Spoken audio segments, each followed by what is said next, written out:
It's the final day of Gen Con 50, and sadly enough, Scott Hill's going to be my final interview. But I got good news, because we're talking Flying Frog Productions. And before we jump into talking about some of your products, I want to say, Scott, I am so glad to finally actually get you on camera. Because for years, you and I have chatted off camera, and when we try to do an interview, something happens. We can't get our schedules to mesh, or somebody gets sick on my end. We have to leave early. For a while, I was a vampire. My image couldn't be captured on film. Yeah. Well, I was banned from your booth for 2 years. That's true. That's true. I'm glad we were able to get past that. Right. And sorry, we can't share the story. It's not family friendly. So, But anyway, let's jump into what's cooking, because you've got a lot going on. And Flying Frog Productions is a great name because you guys are very, very productive. I mean, you've got all these different games out there. I thought you were going to say we look like frogs. No, why would I say that? I would never say that. I've eaten flies, that's why. Well, that's when you were in your vampire phase. You know, you had to do the whole Renfield step before you got up. I got it. Further along. So you've got Fortune and Glory, there's Conquest of Planet Earth, there's Touch of Evil, and if you don't know about these games, we have reviews at The Gaming Gang. Go check them out. But the two games I really want to talk about are the 10th anniversary of Last Night on Earth. Last Night on Earth. Yeah, 10 years ago in 2007, we debuted the game here on the show floor at Gen Con for the first time ever. We had one little 10-foot by 10-foot booth. I remember... Not that far back, but yeah, your booths were pretty small back in the day. And now 10 years later, here we are. We're able to. A huge area. We have a big booth, and we were able to debut the 10th anniversary 10 years later at the exact same place, same time. It's amazing. It's wild, and it's really convenient that it's 10 years later and it's a 10th anniversry that you've produced. It just lined up that way. Yeah, I know. what a coincidence. I know. I thought that was serendipity. So let's talk a little bit about that 10th anniversary that you got released here. Right. What's going to be different than, because it's a big monster box. It's a big monster box. What's different than the original edition? Well, first I'll say we were so excited to be able to revisit the original, and then there were things that kind of always bugged us. I mean, one for me was the zombie cards. When they went out to press, somehow the drop shadow got turned off on the title bar on every zombie card, and I guarantee nobody noticed it. But every time I play, I'm like, why is there no drop shadow? And it's funny because you're like, well, if it wasn't on all of the cards, it wouldn't be a big deal. But why are they only missing on those? Well, it's just a weird mystery. But that's something that no one would probably notice. But it's fixed now, and I'm like, oh, that's so cool. But we went through, we touched all the cards, we made sure that the art, anything that we felt like, oh, that was a little too washed out before, we fixed that colors. Errata stuff for Jason, he was able to work that into the cards, look at the whole card set, find places where you could add new cards that would enhance the original series. Right. And then it has 4 new heroes, but we didn't want just random guys, like it's the policeman or something. Right, yeah. Instead, we wanted to go back to the gas station attendant. Exactly. Oh, yes. But we wanted to revisit, it's a celebration of the 10-year anniversary of the main game. So what we did was, the 4 new heroes are actually townsfolk from the original game. Okay. So before, Doc Brody used to come out of the shadows, you'd play a card. He's basically an NPC. Yeah, right. He comes out, he heals you, and then he goes away. Right, he's Or gone. gets horribly eaten by a zombie or something like that. Right. But now he's a full-fledged hero, and you can play as Doc Brody, sweet. or Jeb the Grease Monkey, Deputy Taylor, or Mr. Hyde the Shop Teacher. And then things like, we have all these tokens. We love tokens. We love tokens and we love dice at Flying Frog. And so all of those counters, those tokens, we went through, and all the most important ones, we made actual miniatures. Sure. So it's really pimped out for the 10th anniversary edition. Right. So everything from the wounds and the spawn pits and the gas markers to fire and experience, and even old Betsy, the faithful dog. She got her own miniature now. Oh, nice. Oh, and there's an old truck that you can put in the center of town. And we're talking about it, and of course, as we're talking, thankfully, the viewers at home or on the train or wherever you happen to be streaming the video are going to be seeing this. So it's not like, wow, that sounds cool. I wish I could see that. Yeah. Are you going to insert some B-roll footage and show that? Okay, and look at that. Excellent. He used the B-roll. Oh, yes. So we were able to go through and kind of use the perspective that we've gained from 10 years of expansion, of course. and then basically make kind of a deluxe ultimate version of the main game.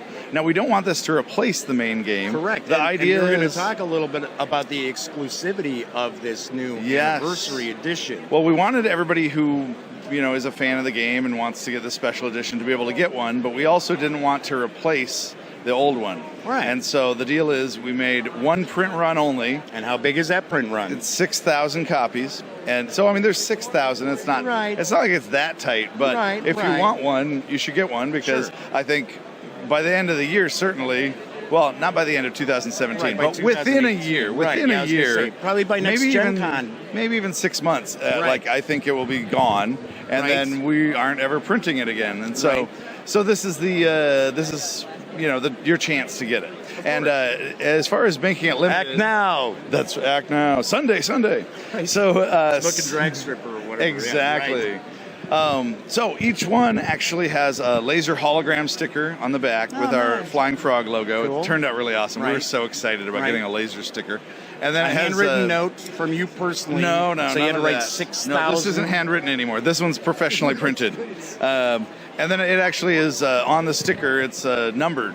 And so when you get it, you get your numbered copy and you know where you are in the series. Sure. And so that's really cool. So other stuff that I didn't talk about, speaking of perspective of 10 years of expansions and everything, we did a brand new rule book for it. It's really thick. It's like 68 pages. Oh, wow. And it contains all of the rules across all the expansions. And so it doesn't, the game doesn't contain the expansions, but it basically has the definitive collected rule book that's like a compendium that covers everything. And then it has a nice glossary. It has an index. It has 3 pages of FAQ. And so it's like this massive definitive rule book that covers all of Last Night on Earth. Sweet. And the box we made oversized and with a very nice, well-designed tray to hold your entire collection of Last Night on Earth. Oh, nice. So it's a big collector's box. All expansions and everything. Very nice. And besides that, it also has new scenarios. There's one new that's printed on card, and then, of course, the original ones. And then the book has all of the scenarios that we've ever put out on the web. Nice. But for the first time, instead of digital, they're actually in print. Right. Yeah. And sounds like a pretty mega deal you got going on. It's supreme. And so it's the ultimate version of it, and it's a lot of fun. I think collectors are really going to like it. I think fans are really going to like it. I think people who haven't played before, this is a fantastic chance to jump in and actually get this the 10-year version. The premier experience. Right. Now, at the same time, to celebrate this 10-year anniversary, we also want to do something new. So we did Hero Pack 2, and it has 4 brand new characters. Okay. There's a biker, a scientist, the Maria the Bookworm, which is fantastic because she's a character archetype that you see so many times in horror movies, where it's like the bookish girl. It's the Velma. And you're like, why is she on the camping trip? And she's like, I really should have stayed home and studied, but she ends up being like the only one to survive, Yeah. Because she's the only one bright enough to figure out how to survive the whole experience. And then finally the cheerleader. Okay. And the Bookworm and the Cheerleader, they were actually characters that were around before we made the original game. So when it was just for fun, we actually had a bunch of characters. And then when we actually put the game out, we narrowed it down, and we narrowed it down to just 8. Okay. And so we zigged instead of zagged, and we had, we had Jenny the farmer's daughter instead of the cheerleader. And so it's great for us for the 10-year anniversary to bring back some of these characters that we've known and loved and played for all this time, but now release them to the public. Exactly. And so that new set will be out in November. Okay. And it has 4 new characters, their miniatures, a bunch of new cards, and a new scenario. Sweet. And then the 10th anniversary of Last Night on Earth, that'll be out in October, probably late October, just in time for Halloween. Right. And that'll be $100, and I already went through all of the different stuff that has. Yeah. Right. So the MSRP is $100. Yeah, $100 for the 10-year anniversary, and $24.95 for the Hero Pack 2.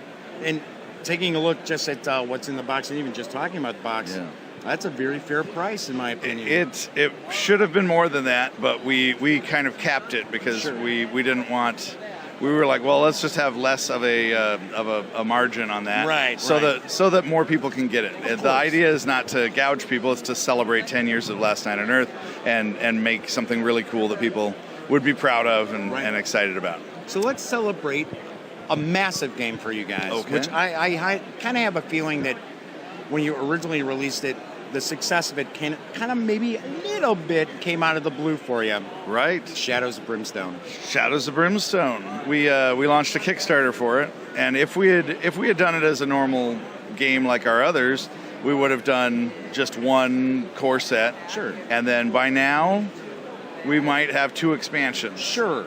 And instead, we're like, well, this Kickstarter thing is interesting. Right. What if we put that up there and attempted to do 2 core sets instead?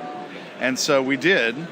And as you know, it blew up. And instead of just 2 core sets, the stretch goals were we were blowing through them. And we were so excited. We're like, we get to make this now, and we get to make that now. You're like, wow, Yeah. we should have made a miniatures game before this.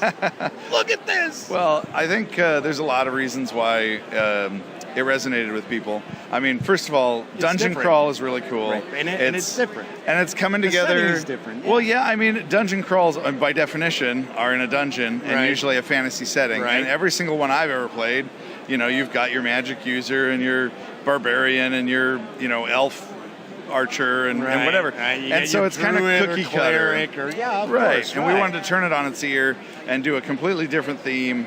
And one of the ones that we've always loved is Old West, and it's really kind of untapped. Not a lot of people do Old West stuff. Not for miniatures, no. Right. No. And then once you combine that with the kind of unspeakable horror, then a lot can happen. Lovecraftian, Right, a little dose. bent there. And so for us, it's important that we always keep it as strictly gritty Old West, John Wayne, Clint Eastwood, cigar chomping 6-shooters. John Wayne meets John Carpenter's The Thing. Exactly. Pilgrim. So, we can have demons and aliens and all that, but as far as the Old West side, we always want to keep the heroes intact Kinda as authentic, Right. gritty, dusty hombres. The miniatures, not only just in the base set, Yeah. from what I've seen, because I've never gotten my hands on the game to actually play or see We're gonna really have to up fix close. that. Yeah, we're gonna have to fix that. But I have peeked around it over the years Yeah. since it's come out. Because is it 3 years now?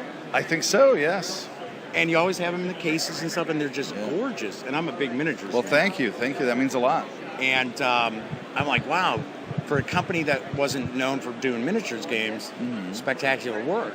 Right. Because a lot of times, companies new to that genre, Right. the detail tends to be kind of soft. The figures Right. don't pop. Well, we've been working with some really good people, and Brian Snowdy is our concept artist for it, and he obviously is a veteran in the industry. From Privateer Press and stuff like that. Jason and I come from a Games Workshop background, and for years we not only played, but we also worked with them as convention support and stuff like that. Sure. So constantly, modeling and that hobby aspect. So we've lived in that world for a very long time, and Shadows of Brimstone was our chance to kind of open that up for fans of our board games to be able to hey, guess what? There's more. You can paint figures, you can put figures together, and when you're doing that, you can personalize them, you can customize them. There's a lot more investment, I think, and a lot more reward, because it's not something you just pull off the shelf and you're like, which little gray guy is mine? I mean, it might be your Bandito, and you've painted him to look like your color scheme, and you've modified him so that he's holding a flaming sword that you found in the Caverns of Cinder. And so this is the kind of stuff that really gets you involved, and then we looked at aspects of other dungeon crawlers that we thought could be better. And we just tried to bring something new to the genre. Sure. And so a lot of the cool stuff, no one has to play as the bad guy. So everyone's in it together. Right. And I think that's really cool because it's very cooperative. Everybody pulls together. How are we going to do this? And you do that, and I'll rescue him, and we'll try to revive this guy, and we got to take them out. How are we going to work together? Use your explosives. Does anybody have any healing? Right. That kind of stuff. And then besides that, it's also really cool. that it's tile based, and the game plays itself. No one, like I said, no one's the dungeon master, so you're going through a deck. You know that flipping and what's going to come up next. AI, yeah. We have a lot of different missions, so it's very thematic, almost role playing, light role playing aspect to it. Is there any sort of like leveling up or? Oh, absolutely, like yeah. And each of the characters have their own kind of branching tree of skills and everything. So you go up the tree, and even right from the get-go, you name your character, you get a unique personal item from a deck randomly that starts to define your backstory, and then you also get a starting upgrade, one of 3. And so from the very moment that you're creating a new character, you are making decisions about them, and they are becoming personalized. Right. And so no 2 characters are alike, and you're kind of telling your story as you go, and it's a lot of fun. Do each of the expansions kind of build along campaign-wise, sort of? It's kind of just forwarding along the story. Are they just self-contained? One of the really cool things about it is adding in that aspect of the unspeakable horror. We have these portals. I thought we can't speak about this. Well, we'll speak just today. Okay. There's portals down in the mines that have opened up, and demons are pouring through, and so that's what initially starts this. The heroes have to form a posse and head down in the mines and try to fight the demons and save the town. Right. But once you get down there, you can actually go through those same portals and end up on alien worlds, in other dimensions. Sure. And so once that's established, now you can go to town, and so and each for of you these guys, all bets are off. You can pretty much kind of get as creative as you want. Yes. I mean, it's important that we're careful about it because it all has to feel like it makes sense. Right. You don't want that kitchen sink sort of. It's zombies and robots and ninjas and It's like, wait a second. Now we're fighting like Wonderland characters. Yeah. We got the Mad Hatter. What's going on? Flying Frog has jumped the shark. And we're very careful not to jump the shark. Right. I think you and I have both probably played games where they're like, anything can happen, and you're like, oh, that's so cool, and then all of a sudden too much happens, and you're like, I'm no longer on board. Or it gets to the point where a company has just beaten the popular title like a dead horse by releasing expansion after expansion that don't actually do anything for the game. Right. They're just, we want more money. Well, that's not what this is about. But each of these big expansions, these Otherworld expansions, they introduce a whole new world. And the tiles are double-sided.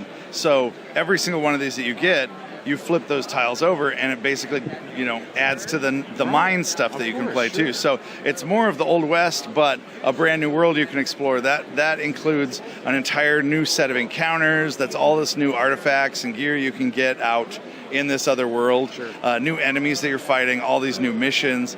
And so some of the themes that we've explored so far, there's the Caverns of Cinder, which is this hellscape with these lava creatures, and so you're just in these burning lava pits exploring these caverns trying to survive. The Tradera is this other alien world that's embroiled in a world war. Oh, wow. And their tech level is about like our World War I, which is still the future for the cowboys, right? Exactly. But so they've got these tanks, and they've got gas masks and 3 eyes because they're aliens, and so you're fighting. It comes with 4 different, enemy types in the box, and all these different military troops of this alien world, and you're going through the trenches and finding their crazy weapons and outfits and gear and stuff, and then all the missions that go along with that. There's one called the Derelict Ship. I was going to say, wasn't that the release for Gen Con? Not for this year. It actually came out maybe 3 months ago. We have a lot of new cool stuff since then. Life moves pretty fast in the Shadows of Brimstone game. That's right. But Derelict Ship, the cowboys end up going through a portal and find themselves on a starship, and which is already mind-blowing. But there's all these questions. Where are the people? Who's running? Who's at the helm? Right. And what's going on here? Very quickly they find the crew. They're not gone. They are basically zombies. We call them necronauts. You ruined. You're a spoiler guy. Well, it's okay. I think they'll find out. I'm teasing. Anyway, so there's so many different directions that this can go, and so we're having a good time. Releasing these things, and people have really taken to the game. Yeah. Because, for an example, like we had chatted before, few years ago, you had a pretty small display space. Right. Now right. I mean, you're competing with a lot of the big well, you're a big company too, don't get me wrong. But I mean, you're competing We're growing. space-wise with, we're talking Right. like Fantasy Flight Games and Private Nowhere near Press. that, but You're close. You're getting close. we're making great games. We're making great games, and for us, that's the most important thing. Any final thoughts about maybe a game that you think deserves a little more love or something we may not have mentioned? I did want to mention that, following Shadows of Brimstone, we did another Kickstarter for Forbidden Fortress.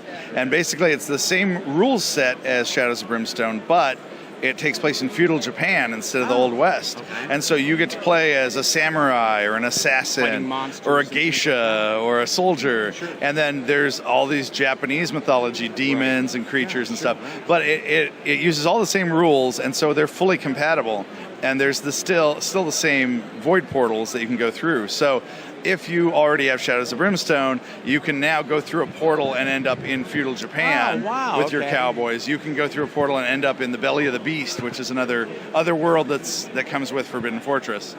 Can you take your samurai and Ronin and that and go? Yes, The absolutely. other way? You can. Once you get Forbidden Fortress, there's all these built-in expansions. So you can go to Tradera or Caverns of Cinder or the Derelict Ship.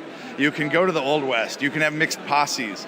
So you could have, their buddies. It's a buddy cop movie with, the samurai and the bandito. Right. And so people are really excited about this notion. I'm really excited about this notion. It does sound very, very cool. And the Kickstarter you guys was are sort of clever around here. We try.